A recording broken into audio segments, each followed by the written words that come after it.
E aí, pessoal, vamos que vamos. Então, começando aqui a nossa revisão para o seu concurso, tá? Então, revisão de língua portuguesa para o concurso da Banca Fundatec. Então, vamos lá, gente, sem mais delongas. Deixa eu só compartilhar aqui com você a tela, só um minutinho.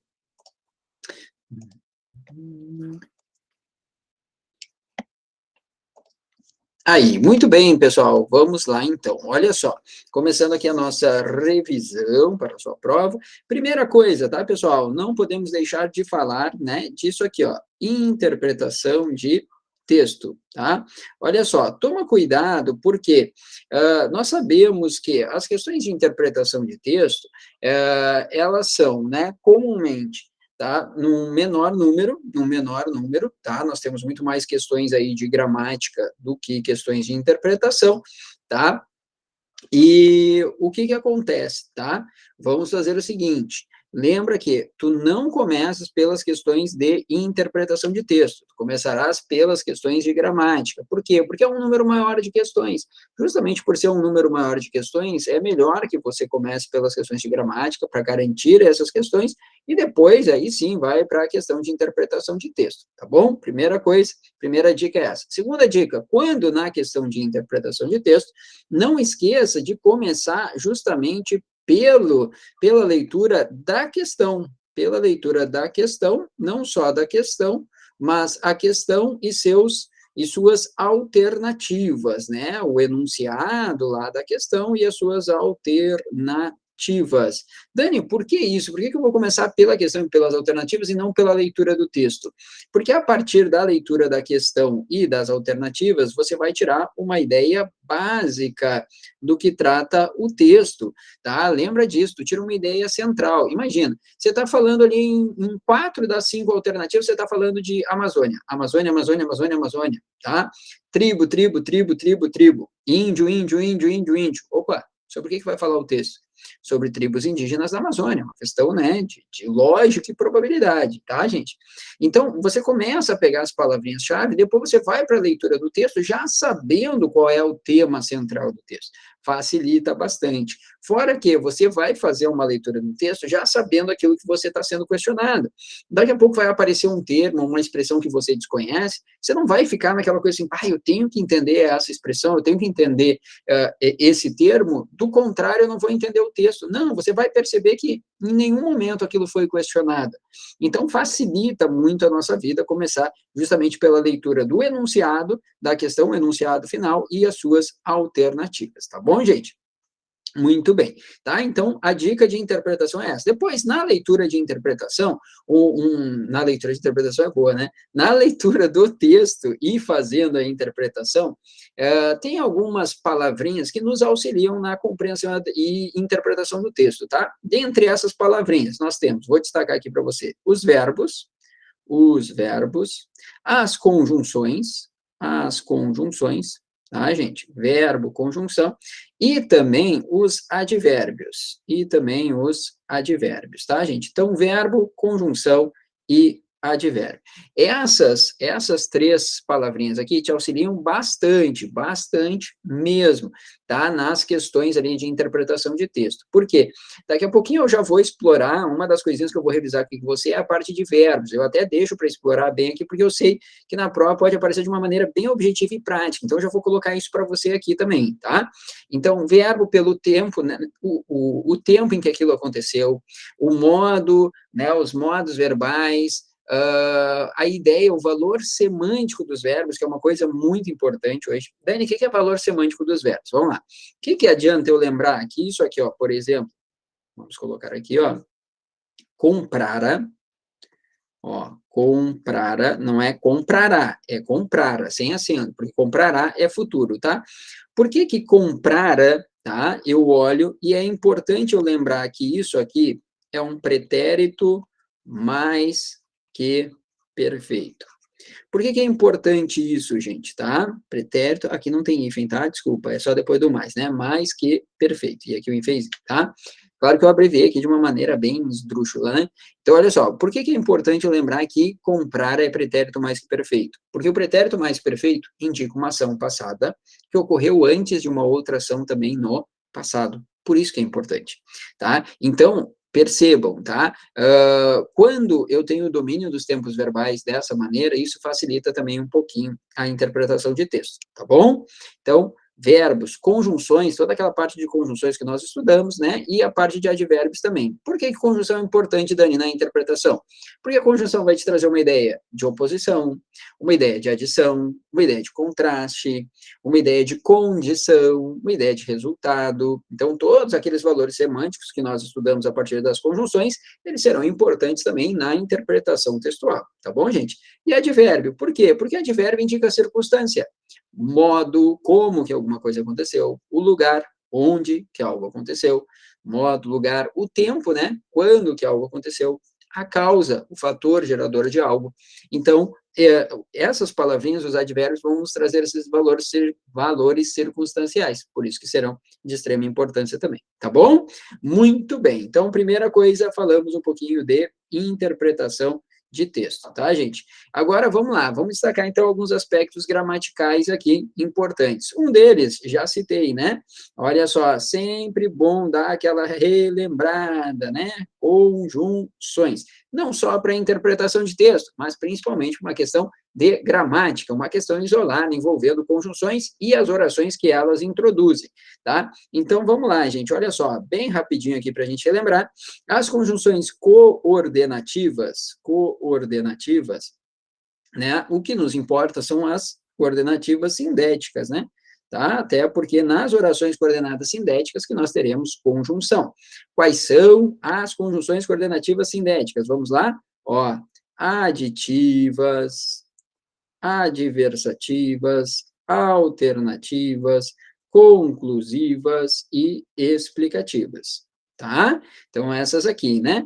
Vamos pegar aqui, ó, vamos pegar pelo menos uma de cada uma delas, para que depois, para que ela sirva como gatilho para você lembrar. Principal conjunção aditiva, e, não é a única, nem, e, mas também. Adversativas, mas, porém, todavia, entretanto, contudo. Alternativas, ou, ora, já, quer, seja. Conclusivas, pessoal, logo, então, sendo assim, pois, ó, destaque para o posto ao verbo. Lembra disso, é aquele pois que vem depois do verbo, tá, gente? E nós temos também nas explicativas o porquê, o que e o pois anteposto. Tá? Vou destacar esses aqui, né? Justamente porque tem essa particularidade. Tranquilo? Então, olha só. Como é que isso aqui pode aparecer na nossa prova? A palavra mas, linha 18 do texto, poderia ser substituída por, aí eu tenho que lembrar do porém, todavia, entretanto, contudo, que são os nexos adversativos, tá bom? Muito bem, tá? Da parte de coordenadas são essas aqui. Das subordinadas, gente, eu vou relembrar aqui com vocês, rapidinho, do processo de subordinação, vamos relembrar as adverbiais, tá? As adverbiais, então, as conjunções subordinativas, adverbiais. Por que eu vou focar nessas? Porque aqui é um grupo maior, né? É aquele grupinho do, ó, cal, com. Lembra do cal, com? Aí tu lembra de dois lugares, ó, Santa Catarina e Distrito Federal, tá? E por último, opa, apertei aqui sem querer, e por último, o tem, tá, gente? Então não esquece, ó. Imagina que tu vai comprar um remédio importado, Calcompcom, só tem em dois lugares, Santa Catarina e Distrito Federal, ó, SCDF ali, né? Já que eu comprei Calcompcom, ganhei na promoção um suplemento alimentar chamado Fiprotem. Oh, meu Deus, que história louca, Dani. Mas gente, mas com Calcompcom, Santa Catarina, Distrito Federal e Fiprotem, você lembra das 9 orações adverbiais que são introduzidas pelas conjunções subordinativas adverbiais. Causais, ó, o cal do cal como é causal, o comp é comparativo, aqui é consecutivo, concessivo, condicional, conformativo, final, proporcional e temporal. Tá bom? Vamos lá, ó. Causal, principal conjunção causal. Por quê? Porque, visto que, já que. Comparativas, o quezinho precedido por mais ou por menos, mais tarará que, menos tarará que, tá? Consecutivo é o quezinho de novo, precedido pelo tal, tão ou tanto. tal que, tão que, tanto que, tá bom? Concessivos, principais conjunções concessivas, embora e apesar de. Condicionais, se, a menos que, caso, bem importante. Conformativas, tá? Como, conforme, segundo, tá? Depois, finais, a fim de que, proporcionais, à medida que e à proporção que, as duas formas craseadas, à proporção que, azinho craseado, à medida que, azinho craseado, tá? E por último, temporais, principais conjunções temporais, quando e enquanto, tá bom, gente?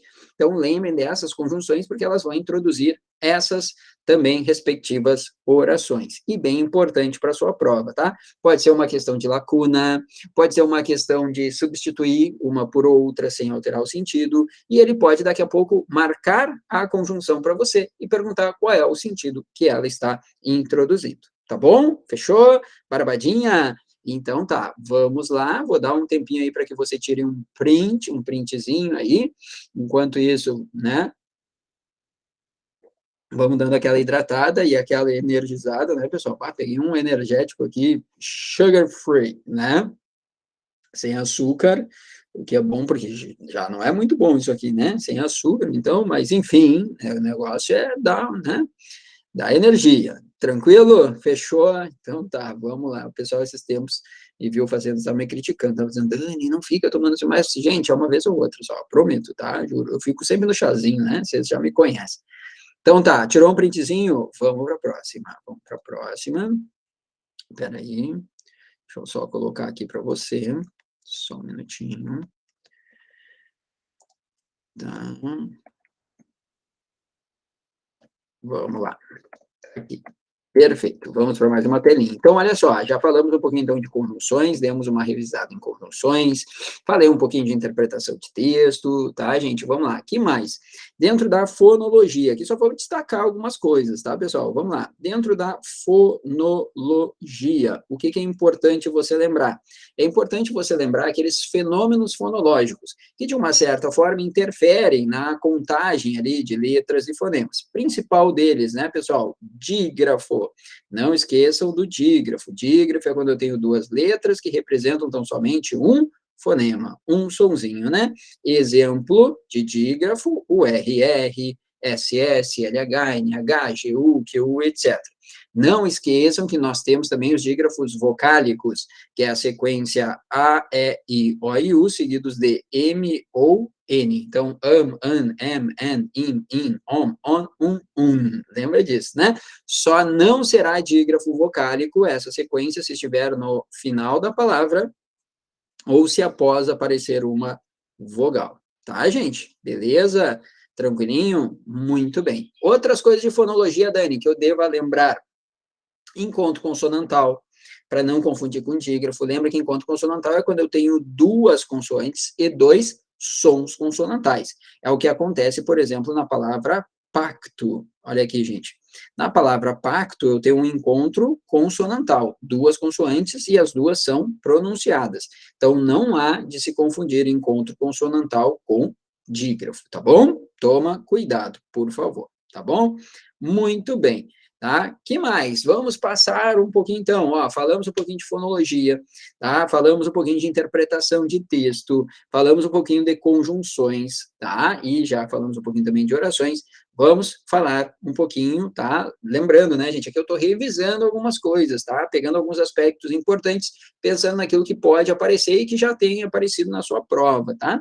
Vamos lá. Vamos pegar mais uma coisa bem importante aqui para você, tá? Antes de eu passar para verbos, que para mim é uma das coisas bem importantes também que eu quero revisar bem aqui contigo. Olha só, tá? Pega aí, então, acentuação. Acentuação. Acentuação gráfica.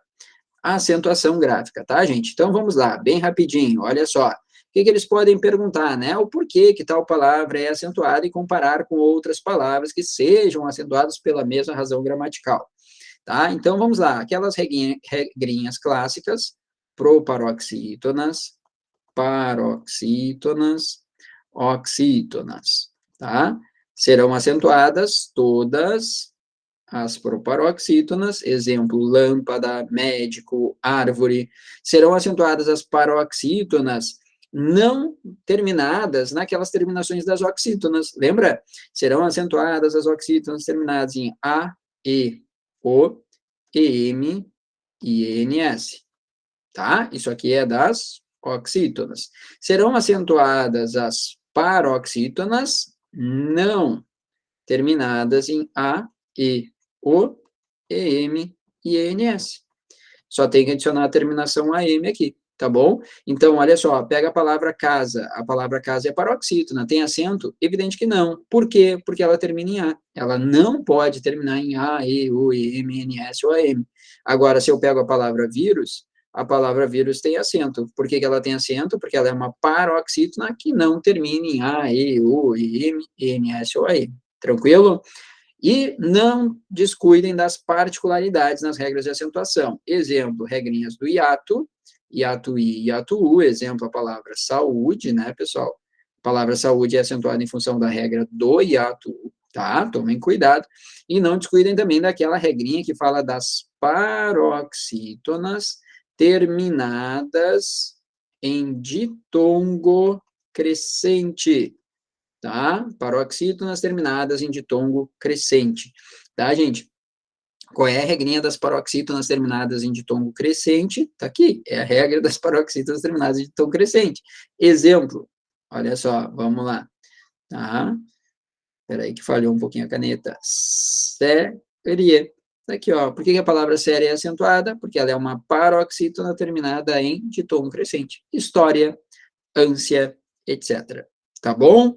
Então, aqui para relembrar um pouquinho aí, algumas regrinhas de acentuação gráfica. Tira um printzinho da tela, tira um printzinho depois, o prof vai disponibilizar todos esses rabiscos aqui para você, tá? Mas é bom que você tenha as suas anotações, você entende um pouquinho melhor a sua letra, né? Vamos lá? Vamos que vamos? Então tá, pessoal, ó, falamos um pouquinho de interpretação. Falamos, ó, vou até voltar aqui para você, tá? Falamos um pouquinho de interpretação.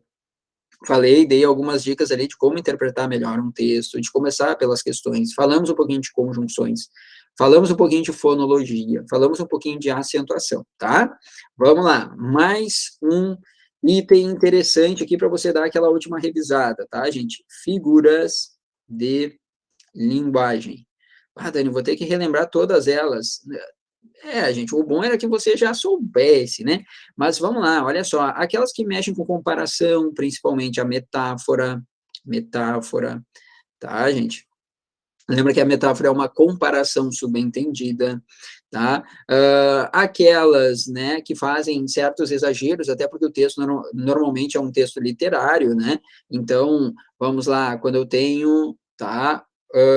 Quando eu tenho o exagero, tá? Ou quando eu tenho uma visão oposta da visão hiperbólica, né? Porque a hipérbole é o exagero, tá? Então, ó, hipérbole, tá? Ou eufemismo, que é o inverso, eufemismo. O que é o eufemismo, Dani? Eufemismo, gente, não é o exagero, é a suavização. É quando eu tento suavizar alguma coisa. Lembra o exemplo clássico aquele, né? Ah, o João partiu dessa para uma melhor. Ao invés de falar que a pessoa morreu, tu tenta dar uma suavizada naquilo ali. Isso é o eufemismo, tá? Né? Vamos lá, pleonasmo. Lembra que para nós o pleonasmo é um vício de linguagem, é um erro. Mas para os literários, não. Para os literários, o pleonasmo é uma figura de linguagem que é utilizada para dar ênfase. Ênfase. E essa é a finalidade. Então, aquela coisa de subir para cima, descer para baixo, entrar para dentro, sair para fora. Na visão de um literário, o literário não está errando quando ele faz isso. O literário, ele está fazendo uso de uma figura de linguagem. Porque o que é a figura de linguagem mesmo? Lembra? A figura de linguagem é quando eu saio do sentido denotativo, que é o sentido do dicionário, e passo a utilizar um sentido conotativo. Ou seja, eu saio de um sentido literal para um sentido figurado. Aliás, por isso que o nome é figura de linguagem. Tá bom, gente? Tranquilinho? Muito bem, muito bem, muito bem, tá? E aí, para encerrar essa nossa revisão aqui, tá? Com algo, né, bem importante. Opa, desculpa, não deixei aqui um tempinho para que vocês tirem um printzinho. Claro, né, gente, não são só essas as figuras de linguagem, tá? Nós temos várias outras, né?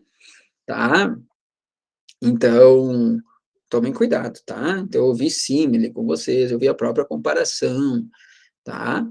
Então, tomem cuidado, né? A gente tem várias aí.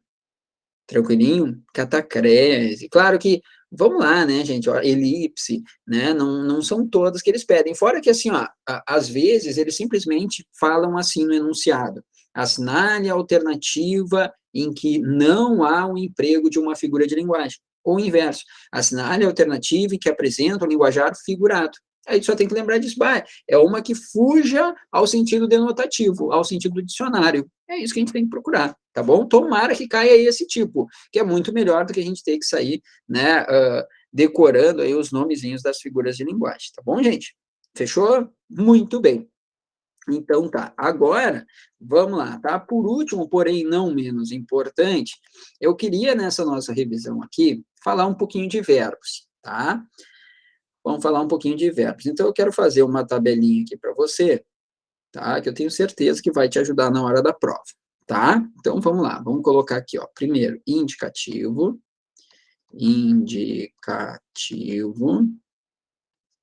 tá? E eu quero que você escreva mesmo, tá, gente? Porque eu parto do pressuposto que eu já falei para vocês, né? Acho que quando a gente está escrevendo, tá? A gente está estudando também, tá estimulando o cérebro e é importante, tá? Então, no indicativo, nós temos alguns tempos verbais. Dentre eles, o presente do indicativo.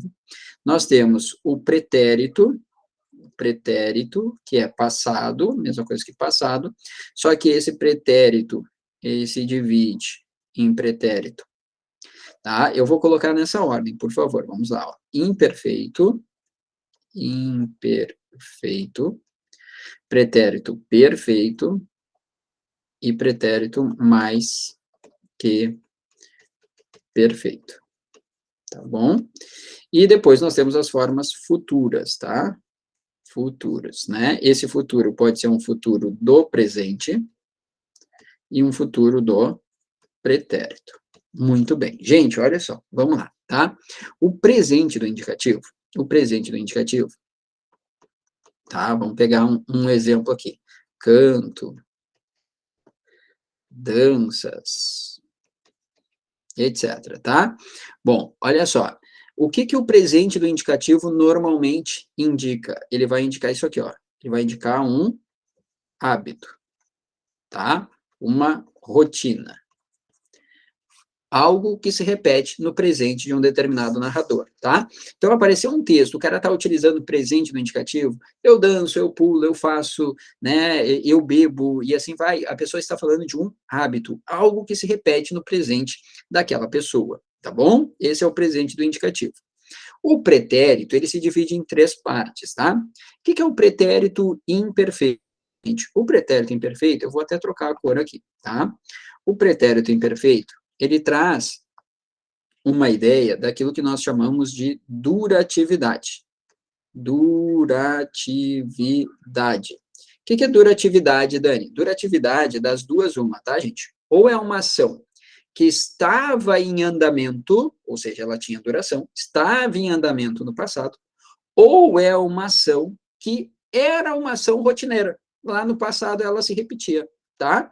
Então, o pretérito imperfeito indica a duratividade. O que é duratividade? Uma dessas coisas aqui, ó.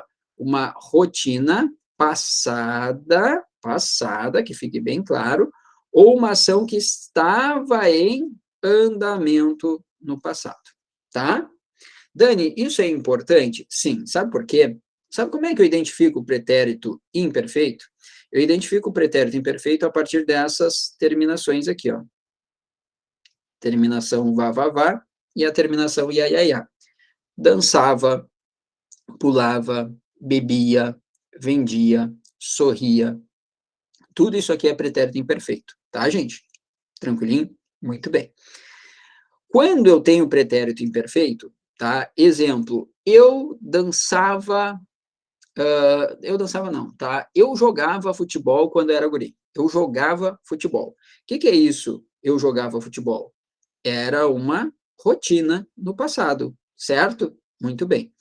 Tu acha que nesse exemplo eu poderia falar eu estava jogando futebol quando era guri? Não, Não se encaixa, né? Tá. Mas se eu dissesse assim, ó, minha filha jogava futebol quando eu cheguei. Agora, se eu tentasse trocar por minha filha estava, olha aqui, ó, minha filha estava jogando, sublinha o estava e o jogando, tá? Minha filha estava jogando futebol quando eu cheguei. Faz sentido? Faz. Por quê? É isso que eu quero que você guarde, tá? Quando eu tiver o pretérito imperfeito, indicando uma ação em andamento, algo que estava acontecendo no passado, eu posso sair da forma simples para a forma composta. O que é a forma simples? Jogava. O que é a forma composta? Estava jogando. Joana bebia cerveja quando eu a vi. Joana bebia cerveja. O que ela estava fazendo? Ela estava bebendo. Tu viu? Quando eu utilizo o pretérito imperfeito para falar de uma ação que estava em andamento, eu posso sair da forma simples para a forma composta. Então, bebia, estava bebendo. Jogava, estava jogando. Dançava, estava dançando. Pulava, estava pulando. E assim vai. Mas tem que ser uma ação que estava em andamento no passado. Tranquilo? Fechou? Esse é o pretérito imperfeito. O pretérito mais que perfeito, Dani, tu pulou o perfeito. Não pulei, fica frio. Olha aqui, ó, vamos lá. O pretérito mais que perfeito, ele não indica duratividade, tá, gente? Aliás, tanto o perfeito quanto mais que perfeito indicam ações pontuais. Guarda essa palavrinha. O que é uma ação pontual, Dani? É uma ação que acontece em um momento específico do passado. Os dois, Dani, tanto perfeito quanto mais que perfeito, os dois são ações pontuais, tá? Qual é a diferença? É que esse aqui, pessoal, ó, esse aqui indica uma ação, entre aspas, mais passada. Mais passada. Uma ação que aconteceu no passado, antes de outra ação também passada. Já te dou exemplos, tá? Já te dou exemplos. Então, olha só, se eu tivesse isso aqui, ó, vamos colocar lá em cima, não tem problema. Só vou trocar a cor aqui. Vou pegar um verdinho. Olha aqui, ó. Se eu tivesse assim, ó, Dani estivera naquele local antes de Pedro chegar. Tu tá percebendo que aqui eu tenho duas coisas que aconteceram no passado? O Dani esteve no local, assim como o Pedro também esteve lá. O Pedro chegou no local, certo? O que aconteceu primeiro? Primeiro, o Dani esteve no local. Como é que eu sei disso? Porque o verbo estar aqui, ó, ele está aparecendo no pretérito mais que perfeito. Como é que eu sei que ele é pretérito mais que perfeito? Porque o pretérito mais que perfeito tem a terminação rarará. Fizera, fora, chegara, partira, estivera, etc. Tá bom, gente? Tá. Dani, isso é importante? É. Sabe por quê? Porque eles vão perguntar assim para ti, ó. A palavra estivera poderia ser substituída sem qualquer prejuízo semântico por tinha estado ou havia estado. Vamos colocar aqui o havia também. Resposta certa. Anota isso para mim. Sempre que eu tiver pretérito mais que perfeito, fora, comprara, chegara, estivera, etc., a gente pode trocar por tinha ou havia mais o particípio, que é tinha ou havia mais o DO. Então, vamos lá. Comprara, tinha comprado. Estivera, tinha estado. Tá? Vamos lá. Realizara, tinha realizado, tá? Nós podemos ter essas alterações, tá, gente? Essa troca, na verdade, essa substituição sem alterar o sentido, tá bom? Muito bem. E o que é o pretérito perfeito, Dani? Também é uma ação pontual. Também acontece em um ponto específico do passado. Mas então não é a mesma coisa que o mais que perfeito? Não, porque o mais que perfeito acontece antes ainda. O pretérito mais que perfeito é o passado do passado, tá? Beleza. Mas, Dani, como é que eu identifico que um verbo está no pretérito perfeito? Tá? ele não é nem imperfeito e nem mais que perfeito. Aí tu vai dizer, ah, Dani, eu vou por eliminação? Vai. Quer ver? Olha que legal. Olha que legal, gente. Vamos lá, vamos pegar aqui. Vamos pegar aqui, só um minutinho. Tá? Se eu tivesse assim, ó, João comprou um carro novo. João comprou um carro novo. Te pergunto, comprou é comprava? Não, então não é imperfeito. Comprou é comprara? Não, então não é mais que perfeito. Consequentemente, só pode ser pretérito perfeito. É assim que você vai fazer na hora da sua prova. Tá? Você viu ali que é passado, tem uma expressão passada, semana passada, 200 anos atrás, 500 mil anos atrás, e assim vai. Tem alguma expressão indicando passado, beleza. Aí você vai olhar para o verbo, você já sabe que é passado, já sabe que é pretérito. É a terminação vá, vá, vá, ia, ia, ia? Não, então não é imperfeito. É a terminação rarará? Não, então não é mais que perfeito. Consequentemente, só pode ser pretérito perfeito. Tranquilo? Barbadinha? Muito bem. Pessoal, e aí, por último, porém não menos importante, nós temos o futuro, né? O futuro do presente e o futuro do pretérito. O futuro do presente, tá? Toma cuidado, tá? Que é aquela terminação que começa com a desinência ei, na primeira pessoa. Então, eu dançarei, tá? Só que ele começa com ei, depois ele tem as suas variações. Eu dançarei, tu dançarás, ela dançará, nós dançaremos, e assim vai. Eles não perguntam muito a flexão dele aqui, tá? Mas sim a ideia, né? Então, de novo, ele está falando de uma ação que acontecerá no futuro e é algo baseado em fato concreto, tá? Só que toma cuidado, gente, que às vezes eles perguntam isso aqui, ó. Eu cantarei amanhã. Cantarei poderia ser substituído por hei de cantar, ou ainda poderia ser substituído por irei cantar, ou ainda poderia ser substituído por vou cantar. Qual dessas aqui estaria correta como forma de substituição do cantarei? Resposta: as três. Dani, aquele hei de cantar tá certo, tá, gente? Anota isso aí. Eu cantarei é a mesma coisa que eu hei de cantar. Tu cantarás, tu has de cantar. Tu irás cantar, tu vais cantar. Nós cantaremos amanhã, nós hemos de cantar. Dani, hemos, isso, hemos com H, tá? Nós hemos de cantar. Nós iremos cantar. Nós vamos cantar.